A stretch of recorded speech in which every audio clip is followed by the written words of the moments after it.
What a perfect shot as we head over to the urban mystic, Marlene Chapman, spending the morning with our Bridget Ryan. Bridget, everybody wants to know what's on the horizon as we enter 2013.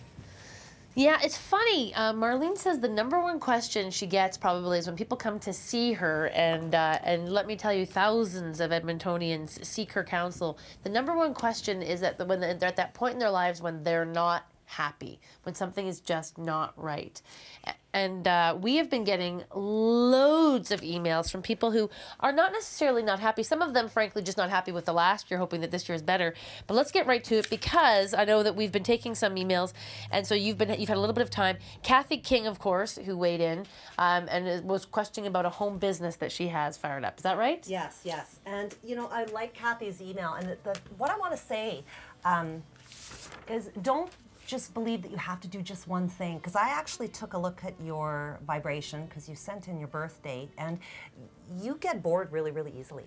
So the ideal thing would be start something, and then if you can start something and make it so that you can like pack it up and sell it to somebody else when you get bored of it, that would be the perfect thing, right? So I want to say, Kathy, don't ever think that you need to be limited to choosing just one thing, because you're not actually built to do that. You're actually built to do more than one.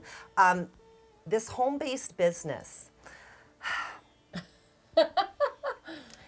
My thing is that I'm feeling like that you got to go with what your heart's in, and I'm not sure that you know necessarily what your heart is really in, because we're looking and going, what's going to work? What's going to work is whatever you have passion for. Whatever you have passion for, and providing that you don't stay in this whole, like, dreaming and doing, both things are important. You can't just dream and you can't just do. If you do without the dream, you get disconnected from where it's supposed to go, because planning is actually one of the most creatively stifling activities that you can do. It is, right? and it actually...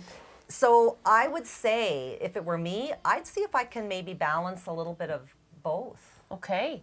Okay, oh, interesting. And not one or the other. I want to talk about Chris for a second.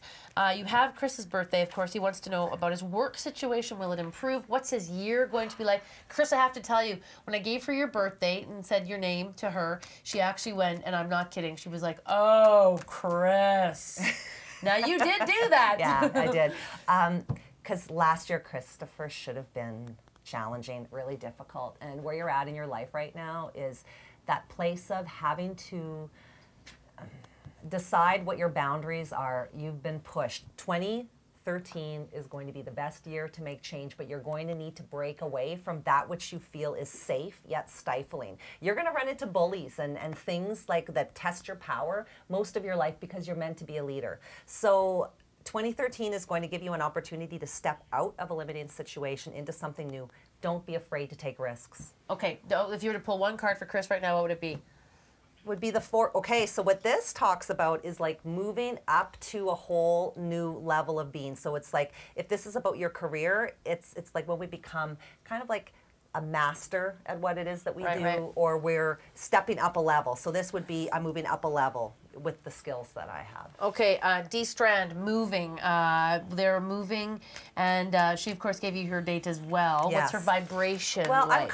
I'm hoping that this move is going to be like out of the country, or at least by water, because D sent in the birth date as well, and this birth date actually means that you sometimes do better in like other countries that weren't necessarily the one that you were born in. Like, we moved to another country, and all of a sudden we have these opportunities that just didn't exist where we were before. This is a 1 year, which means that, again, it's for her personally. Okay. Which means that it's all about moving into new directions. When I'm looking at this here, what this says... The death card isn't necessarily a bad card. No, the death card is actually one of the better cards, because it says that an old situation has run its course and now there's time for something new, right? So it's just a necessary part. We all go through little deaths all the time in order to, you know, when we graduate, that's a death of something, you know, like we go through these things all the time. This says here, this move is definitely supposed to bring you into a higher space. There's a couple of things that are showing up, like the lack of control thing. This lack of control, lack of having control in how things are going to go or where we're going to be. It's not that it's bad, it's just that you need to learn how to let go. Okay. You need to learn how to trust. It's trust, Bridget. That's what. Trust Yeah. in 2013 for D Strand. Okay, we have to get to Amber, who's going to find out if she's having a boy or a girl today as well. Sabrina, we'll talk about that as well. Michelle McDougall, what kind of year? We'll talk about that in about 2.5 minutes time after this. Taking your emails, Marlene Chapman, she's totally tapped in ways that no one else in the city, no, the country is. And we've got her this morning here on BT. So very happy to be here. We'll be right back after this. Just for one thing